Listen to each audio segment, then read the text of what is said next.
홍준표 시장의 이슬람 옹호 발언이 논란이 되고 있습니다. 대구 대연동 주택가에 현재 이슬람 사원 건축이 강행되고 있는데요. 홍 시장이 여기에 대한 지지성 발언을 한 것이죠. 말은 타종교로 배척하면 안 된다는 것이지만 사실과 전혀 다른 주장으로 이슬람을 옹호하는 얘기입니다. 정치적인 책임과 별개로 법적인 책임 논란도 불거질 수 있는데요. 국가공무원법 제59조 2항을 보면 종교 중립의 의무가 있습니다. 공무원은 종교에 따른 차별 없이 직무를 수행해야 된다고 되어 있는데 홍 시장이 과연 이 종교 중립의 의무를 준수했는지 논란이 될 수밖에 없습니다. 발언을 좀 더 인용해 보겠습니다.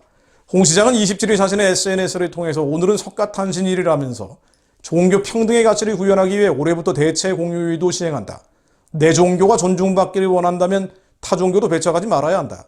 최근 대구 일각에서 벌어지고 있는 종교 갈등을 우려한다. 대구가 세계 속의 대구로 나가려면 모든 사람들을 포용하고 모든 종교도 포용해야 한다. 싱가포르에는 힌두교 사원도 있다고 했습니다. 그는 이어서 또 다른 글에서 이슬람교의 뿌리는 기독교와 같다. 기독교가 예수를 선지자로 모시듯이 이슬람교는 마호멧을 선지자로 모신다. 기독교도는 수입의 10분의 1을 11조로 헌금하지만 이슬람교도는 40분의 1을 헌금한다. 이슬람은 수니파와 시아파로 나눠져 있는데 이슬람교도의 80%는 온건 수니파이고 강경 이슬람인 시아파는 10% 내외밖에 되지 않고 대부분 이란, 이라크에 거주한다. 테러리스트라는 극단적인 이슬람은 시아파 중에서도 0.1%도 되지 않는다. 종교가 그 나라에 유입될 때는 언제나 순교와 희생이 있었다. 불교가 그랬고 기독교가 그랬다. 더 이상 이슬람에 대한 편견과 오해는 없었으면 한다고 했습니다. 홍준표 시장은 스스로 기독교인이라고 밝히고 있습니다. 부부가 모두 집사로 임명받아 교회를 섬겼다고 하는데요. 과연 이게 사실인지 검증해 볼 필요도 있습니다. 자, 사안의 본질로 돌아가 보면은요. 2020년 9월 대구 북구청이 이슬람의 건축 허가를 내주면서 촉발된 것입니다. 그런데 주민들이 민원을 제기했고 2021년 7월 공사 중지가 내려졌는데 소송으로 이어졌고요. 2020년 9월 대법원이 이슬람 즉 건축주의 손을 들어주면서 다시 공사가 계속됐습니다. 그런데 지역민들과의 갈등은 더 증폭되고 있죠. 우선 생각해 볼 문제는요. 지역 주민들이 밀집해 사는 주거지역에 이슬람 사원을 짓는 게 과연 온당한지에 대한 문제제기입니다. 지역민들이 이미 살고 있는 곳인데 이 사람들이 결사반대하고 있는데 여기에 이슬람 사원을 짓는 게 맞느냐는 거예요. 지역민들의 안전을 깊이 생각하지 않았고 성급하게 행정기관들이 안일하게 생각했다라는 판단을 할 수밖에 없는 것이고요.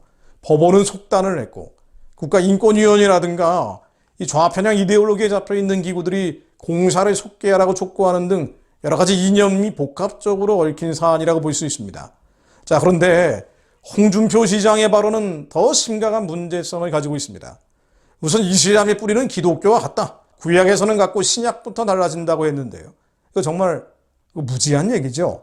이슬람과 기독교는 등장 인물들이 비슷한 면이 있을지 모르지만 뿌리는커녕 아무것도 같은 게 없습니다. 가장 결정적으로 기독교는 인류의 구원자, 그러니까 예수가 그리스도 구세주, 구원자로 믿는 거예요. 그런데 이걸 믿지 않죠, 이슬람은. 그리고 자신들이 마호메트를 최후의 예언자라고 믿습니다. 그리고 이슬람이라는 종교의 영에 잡혀있는 무슬림은 완전히 다르다는 걸 전혀 이해하지 못하는 거예요. 무슬림들은 이슬람이라는 종교의 영에 잡혀있는 가련한 사람들이지만은요. 이 가련한 사람들을 살리기 위해서라도 이슬람이라는 종교의 영은 악한 것입니다. 이슬람은요, 악한 거예요. 게다가 인간의 사악한 면들을 논리화시켜 놓은 가장 사악한 정치 종교가 바로 이슬람입니다. 다른 보편적인 종교들과도 다릅니다. 폭력적이고 일방적이고 상호주의를 인정하지 않습니다. 그러니까 다른 종교를 인정하지 않아요. 이슬람 국가에서 불교 사원이 있는 거 본 적이 있으십니까? 이슬람 국가에서 기독교를 용인하는 걸 본 적이 있습니까? 공존하지 않는 종교란 말이에요. 그런데 왜 이슬람 사원이 들어오는 것에 대해서는 공존해야 된다는 논리를 펴냐는 거예요. 당연히 논란의 소지가 있을 수밖에 없죠. 게다가 홍준표 시장의 가장 결정적인 문제 발언, 일부 과격한 단체들만이 폭력성이 있다. 이거 정말 말도 안 되는 얘기죠. 헛웃음이 나오는 얘기입니다. 이슬람이 수니파와 시아파가 있는데 수니파는 순환파고 시아파가 과격한데 시아파 중에서도 일부 과격한 세력들이 있고 이 과격한 세력들은 저기 이란, 이라크 쪽에 있는 아주 소수에 불과하다는 주장을 한 거예요. 자, 그런데 틀린 얘기죠. 이게 80년대까지는 대충 맞는 얘기일 수 있어요. 그러나 이슬람 과격파들은 80년대 이후 90년대가 들어서면서부터 수니파에서 집중적으로 나오기 시작했습니다. 사우디를 비롯해서 수니파 계열, 대표적으로 IS가 수니파예요. 알카에다가 수니파입니다. 이들이 이슬람 극단주의자들의 대표적인 사상인데 살라피즘, 와비즘, 그야말로 수니파에서 나오고 있는 것들인데 수니파는 문제가 없다, 받아들여야 된다라고 얘기하는 것은요, 이슬람 과격주의, 이슬람 극단주의를 수용해야 된다는 주장으로밖에 들리지 않습니다. 이거는요, 국가의 안전보장에 치명적인 위협이 될 수 있는 얘기들이에요. 이 알카에다 수니파가 2001년 9.11 사태 때 3천여 명을 살상한 거 아닙니까? 그런데 무슨 소리 하고 있는 거예요? 지금 무슨 말을 하고 있는 겁니까? 홍준표 시장은. 이슬람은요, 이슬람이라는 종교는 폭력적이고 일방적이고 상호주의를 인정하지 않습니다. 그러니까 이론 자체가 그렇게 되어 있어요. 이슬람의 율법이 그렇게 되어 있습니다. 샤리아라고 하죠. 이슬람 율법을. 이슬람 율법 얘기하자 보면 한두 끝도 없지만은요, 제가 간단히 몇 가지만 인용을 해보겠습니다. 이만석 선교사의 주장을 몇 부분만 인용해 보겠는데요. 이 샤리아의 기본 정신은 왈왈라 왈바라라고 합니다. 왈왈라라는 것은 무슬림끼리는 국적, 성별, 피부, 색, 인종, 언어, 신분과 관계없이 무조건 돕고 보호하고 사랑하고 존경해야 한다는 말이라고 합니다. 반면에 왈바라는요, 이슬람 외의 종교를 가진 자들과는 국적, 성별, 피부색, 인종, 언어, 신분과 관계없이 절대로 존경하거나 사랑하거나 친절을 베풀거나 돕거나 친구로 사귀어서는 안 된다는 거예요. 이게 이슬람 율법 샤리아의 기본 정신이라는 겁니다. 왈왈라 왈바라. 그것뿐 아니라 비무슬림들은 철저히 미워하고 대적해야 된다는 거예요. 꾸란 60장 40절을 보면은요, 아이야를 따르는 자들과 불신자들 간의 적의와 증오는 불신자들이 믿을 때까지 영원한 것이다. 즉 이슬람 말고 다른 종교를 믿는 사람들은 이슬람을 믿을 때까지 적의와 증오의 대상이라는 거예요. 이게 이슬람인데 지금 무슨 얘기를 하고 있는 겁니까? 이런 율법에 따라서, 이런 샤리아에 따라서 수니파건 시아파건 극단주의가 나오는 거예요. 그러니까 이슬람은 극단주의로 갈 수밖에 없는 겁니다. 그런데 지역민들이 필사적으로 반대하고 있는데도 불구하고 그걸 평화의 종교라고 위장하면서 사실이 아닌 얘기를 하면서 수용해야 된다는 주장을 하는 게 시장으로 자격이 있습니까? 홍준표 시장 물러나야 됩니다. 말도 안 되는 얘기를 하는 거예요. 게다가 이슬람의 아주 중요한 교리 중에 하나가 따끼야죠. 거짓말해도 좋다는 거예요. 따끼야라는 건 원래 신중함, 두려움이라는 뜻인데 여기서 파생된 말로서 시침대기, 감추기 등으로 발전해서 결국 목숨이 위험할 때 혹은 어려움에 처할 수밖에 없는 상황에서는 스스로를 방어하기 위해서 위장하거나 속여야 된다. 거짓말을 해도 된다는 거예요. 자신들의 종교를 전파하기 위해서는. 또한 이슬람에서는 세계를 평화의 집과 전쟁의 집 두 부분으로 나눈다 그래요. 이게 교리에 나온다는 거예요. 평화의 집을 다르 알 살람이라고 하고요. 전쟁의 집은 다르 알 하롭이라 그러는데 이 평화의 집에는 무슬림들만 살 수 있고 전쟁의 집에는 이슬람 이외의 종교를 믿는 사람들이 사는 곳이라고 합니다. 그리고 이 전쟁의 집과 대치할 때는 이 전시회는 말이에요, 저기 요인들을 암살하는 것은 칭찬받는 일이 되고 많은 적들을 죽인 사람은 영웅이 된다는 겁니다. 그러니까 이슬람은 세계관 자체가 전쟁 세계관이에요. 그러다 보니 온 세계가 혐오하는 오사마 빈 라덴 같은 테러범들, 이슬람권에서는 영웅으로 존경받는 겁니다. 세계관 자체가 그렇게 돼 있는 거예요. 이 세계관에 따라서 9.11 테러를 통해서 3,000명이나 죽인 살상극이 벌어지는 겁니다. 우스와 하산이라는 교리도 있습니다. 모하메드의 생전의 말과 행동은 시공을 초월해서 무슬림들의 영원한 모델이고 율법의 근원이 된다는 거예요. 이거를 아랍어로 우스와 하사나라고도 한다고 하는데요. 이 우스와 하사나, 무슬림들이 하는 모든 특이한 행동들은 모함마드가 그렇게 했기 때문에 따라간다는 겁니다. 무슬림들은 왜 수염을 기릅니까? 모함마드가 그렇게 했기 때문이라는 거예요. 무슬림들은 왜 아내를 많이 얻습니까? 왜 어린 여자들과 결혼을 합니까?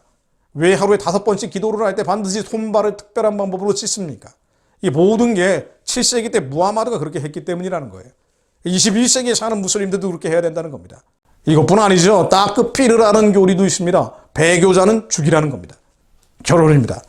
오늘날 유럽이 무슬림 때문에 골머리를 앓고 있습니다.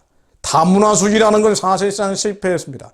왜 유럽에 이른바 극우 세력들이 나온다 그래요? 이런 다문화주의가 실패했기 때문이에요. 자, 이슬람을 아무 대책 없이 받아들였더니 한 인구의 2% 될 때까지는 조용히 있다가 2%만 넘어가면 그때부터 온갖 폭력적인 행동들이 나오더라 이거예요. 자, 그런데 아니 정확한 사실을 가지고 주장하는 것도 아니고요. 부정확한 사실. 순위파는 순하고 시아파가 과격하다.